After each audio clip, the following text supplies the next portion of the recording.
Hello YouTube, hope you're all doing well. I'm proud to announce my official walkthrough of Fire Emblem Engage on Maddening difficulty. Before we begin, I would like to talk about some things. Firstly, I'd like to say that following this walkthrough could potentially have you running into spoilers.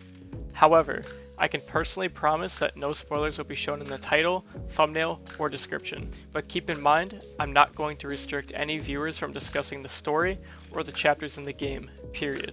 Before you scroll down to look at the comments, keep in mind that you have been warned and spoilers are a possibility in that area. I will say, however, please refrain from speaking about future chapters in the discussion out of courtesy for our new players. Now that that's out of the way, I would like to give you a rough idea of what to expect. Throughout this walkthrough, I will be showing little to no cutscenes. I'll most likely be taking a minute or two before every chapter to give you a rundown of some of the off-camera things such as units I'm bringing, stats of said units, loadouts, rings, etc. Since it is on Maddening difficulty, some of these later chapters could take up to 1, 2, maybe even 3 hours. With that being said, this walkthrough will only be showcasing the correct strategies that I used to beat the relevant chapter. I hope to provide the shortest possible walkthrough in order for you to beat the game on Maddening difficulty. I would like to state a disclaimer before I begin.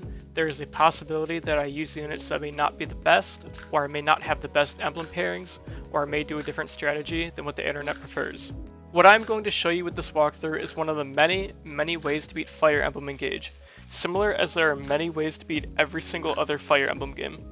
Prior to the chapter, I'll be selecting male Alear in order to give both him and Chloe that early game bonus. Female Alear is completely capable of beating Maddening difficulty as well, as my first run was with female Alear. Now that everything is out of the way, let's begin chapter 1.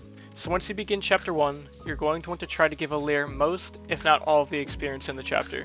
In order to do that, it is best to have Vander weaken the enemies and have Alear finish off the enemies.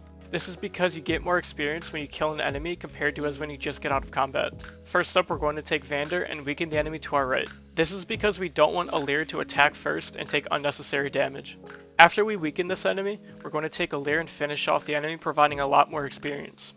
Before we're at the end of the chapter, your Alear should be receiving 1 level up. It's not a big problem if you don't get the level up, as early on in the next chapter, you should be able to get that last little bit of experience in order to level up. So after turn 1, I went ahead and used Vander to weaken another enemy. I chose the enemy toward the top, but not the one in the bush, because the hit rate of the enemy in the bush was significantly lower. This also allows me to move closer to Clan and Fram. Next turn, Alear should be able to finish off that enemy. Don't worry, Clan and Fram aren't in any danger, as Alear will be teleported to the northernmost part of the map along with Emblem Marth in order to beat the chapter. It shouldn't be too difficult for your Alear to weaken or kill most of the enemies on the southern part of the map before being teleported. When you're at the northern part of the map, simply use Alear to clean up the rest of the enemies. You can engage here whenever you like, it really doesn't matter. All in all, your Alear should be receiving his level in this chapter in preparation for chapter 2. I unfortunately had to use Vander to get the final kill here. I'm sure there's a way to get Alear to get the final blow on every enemy, but like I previously said, it's not that important as long as you get your level up. With that, we'll be marking chapter 1 complete. I hope you all enjoyed this video, and I'll see you guys in chapter 2.